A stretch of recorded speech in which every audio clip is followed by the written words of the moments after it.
Welcome to Soul Joy, Fun Day Friday or Friday Fun Day. I'm so glad you're taking 10 minutes just for you today. Let me ask you something really important. Have you ever laid in bed at 2 a.m. replaying a conversation? Oh, my Lanta, replaying a conversation from, I don't know, 1997? Am I the only one? And you're wondering if you should have said something completely different or mentally rehearsing an email. um oh Lord, I do this. You're rehearsing that email like 17 times before sending it, only to lie awake that night thinking of three better ways you could have worded that email. Anybody? I do that. I absolutely do that. And I want to welcome you to the Overthinking Club. We meet in our heads constantly at all hours. And today we're diving into the spiritual guide to overthinking everything. Everything, I'm telling you, everything. And here's what you're going to learn. First, you're going to discover which chakras are actually behind your mental hamster wheel. And spoiler alert, it's not just one guilty party up there. It's not. If only, right? If only. And second, you'll get three research-backed, spiritually grounded tools to quiet your mind that actually work. Unlike that advice to just stop thinking about it that people love to give. Thanks, Karen. Super helpful. So grab your coffee, your tea, or let's be honest, your wine. It's Friday afternoon. And let's figure out why your brain won't shut the you know what up. Okay. So there is an overthinking epidemic. I think that's true. And here's the thing about those of us in healthcare. We're professional problem solvers, right? I mean, we're getting paid to do this stuff. We spent decades anticipating what could go wrong, planning for the worst case scenarios, and being hyper vigilant because, well, lives literally depend on it, right? Lives depend on it. But then we bring that same energy home. Suddenly, and surely it's not just me, suddenly we're running a full case conference in our head about whether we offended someone at the book club or if we should have bought that organic blueberry thing instead of just the regular ones, you know? See, the research backs this up.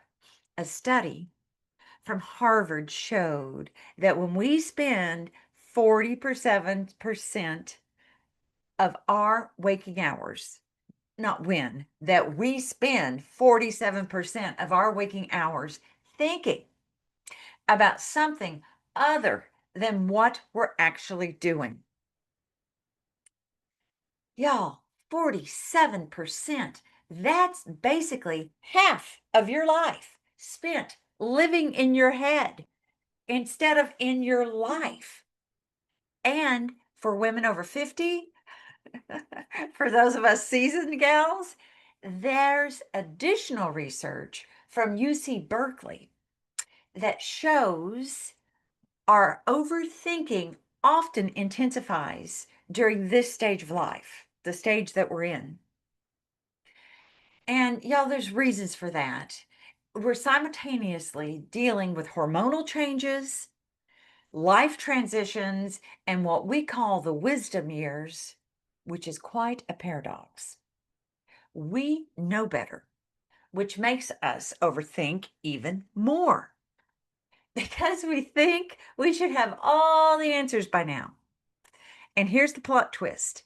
Nobody has all the answers. Not even you, not even me, despite our decades of experience and impressive credentials. We don't have all the answers. It's okay. So let's talk just a hot minute about the chakra culprits, shall we? Um, so The chakra culprits, they are true and they are there. They throw us into this overthinking party in our head. We've got our third eye chakra, the overachieving ringleader, and your third eye chakra, it's that indigo beauty right between your eyes, and it governs your intuition, your wisdom, and insight. And when it's balanced, you have clarity and trust your inner knowing. When it's active, overactive, congratulations, you've got analysis paralysis. And it's a festival happening up in your noggin. You're over analyzing every decision, second guessing your intuition, and creating a very elaborate mental scenario or scenarios about things you haven't even experienced, things that haven't even happened. And y'all, they probably never will. It's like your third eye is working overtime at a job that doesn't offer overtime pay. And that is exhausting. Then you have your throat chakra. The did I say that right? Perpetrator. Oh my goodness. Yes, that perpetrator. Your throat chakra, excuse me, governs communication and self expression. And when it's blocked, you replay conversations obsessively because you didn't say what you really meant, or you're afraid you said too much, or not enough, or the wrong thing entirely. That 2 a.m. conversation that replays in your head from 1997, yeah, been there, had those. That's your throat chakra holding a party up in your noggin. And also maybe holding a bit of a grudge from 1997. Then we have our crown chakra, that spiritual perfectionist. Your crown chakra connects you to higher consciousness and the divine. When it's imbalanced, you overthink your spiritual practice itself. Am I meditating right? Am I meditating enough? Am I grateful enough? Blah, blah, blah. Maybe I need a different mantra. It's all up in your head.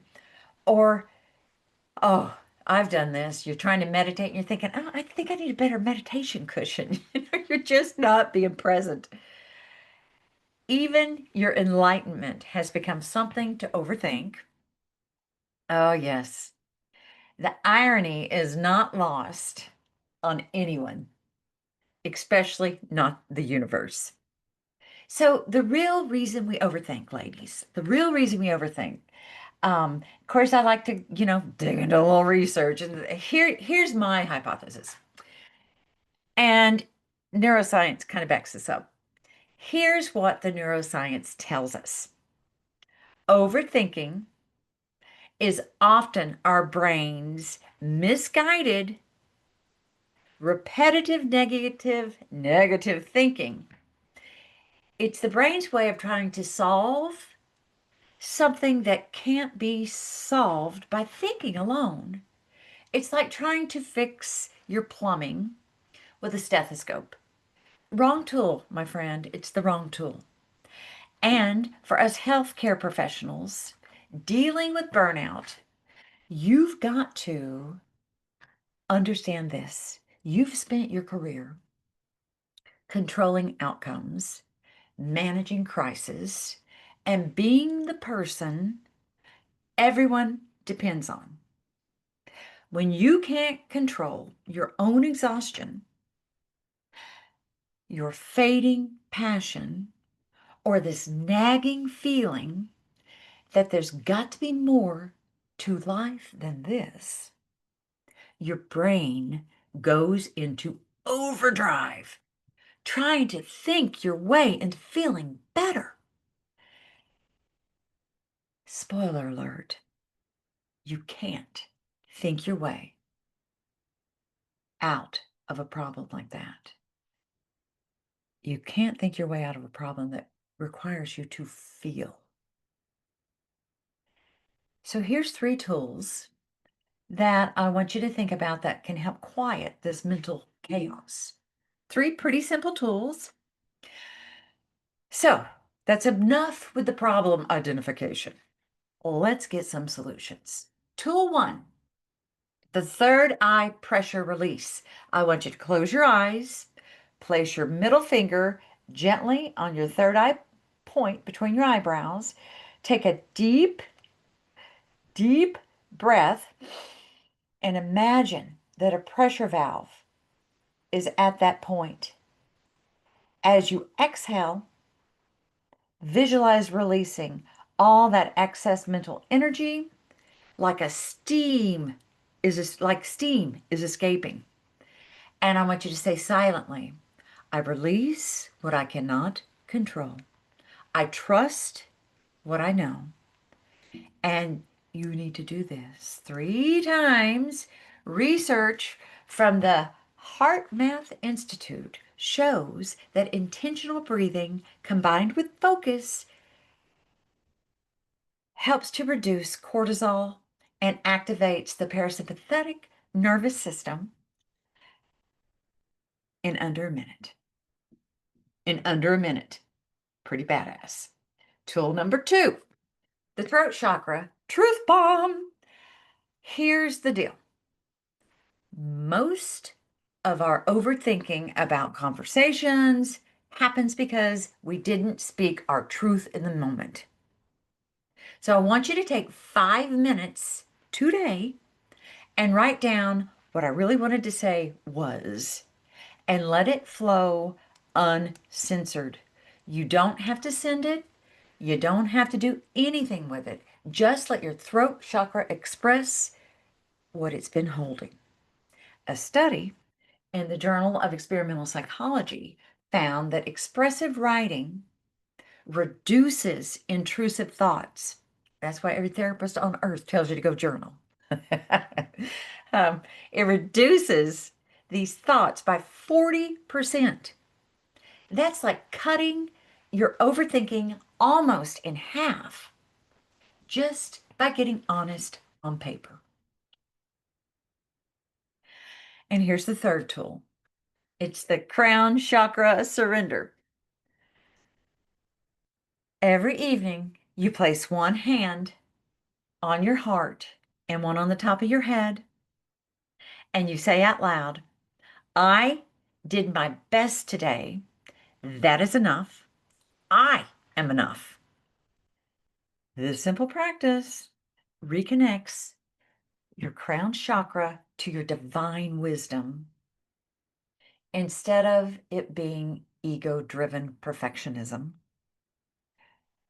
Dr. Kirsten Neff, she's here in Texas too, her research on self-compassion at UT Austin shows that self-compassion, this practice, reduces rumination more effectively than distraction techniques or positive affirmation alone. You're not trying to be perfect. You're trying to be present. And my friend, big difference. Okay, so here's the plot twist. You ready? Here's the plot twist. It's a beautiful irony. Your overthinking isn't your enemy. Actually, it's proof of your incredible mind, your deep caring, and your commitment to doing things right. The problem isn't that you think deeply. The world needs more people who think deeply. You can go over here. The problem is that you've forgotten how to turn off the thinking and turn on the being. Your chakras are not broken, not by any means. They're just overworked like you. They need the same thing you need, permission to rest, trust, and let go. Okay. All right. So that's going to do it for today. And what did we learn? Let's review what we learned right quick. First, we discovered that overthinking isn't just all in your head, right? It's not just all up here. It's in your chakras, specifically your overachieving third eye, your unexpressed throat chakra, and your perfectionistic crown chakra. They're all having a party at your expense, and you do not have to consent. You can tell them to cut that crap out. Second, we learned that overthinking is your brain's misguided attempt to control. And you cannot think your way out of a problem that requires you to feel. The research is clear. The research is clear. Intentional breathing, expressive truth telling, and self compassion practices work far better than trying to logic your way into peace. And here's the bonus takeaway. Here's the bonus for your weekend. That brilliant overthinking, that brilliant mind of yours is not your enemy. She is not. It's just tired and needs you to be as compassionate with yourself as you are with everyone else that you care for. So this weekend, here's what you need to do.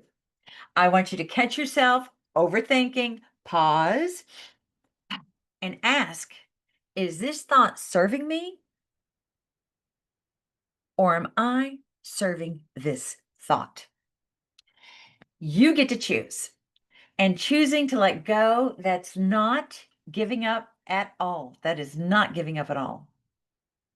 That's giving you the gift of peace. Thank you for spending time with me today. I appreciate it so much. You deserve this time for yourself, and you deserve to enjoy your life without your brain narrating every flipping moment like it's preparing for a final exam.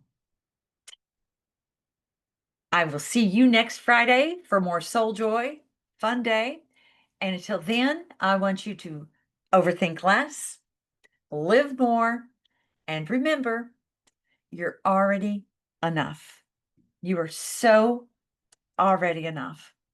So, the last word I'll say, please hop on over to my website and sign up for my Soul Joy Challenge, or just sign up to be on my list, and I will get this podcast out to you I send it out twice a week. Have a beautiful day.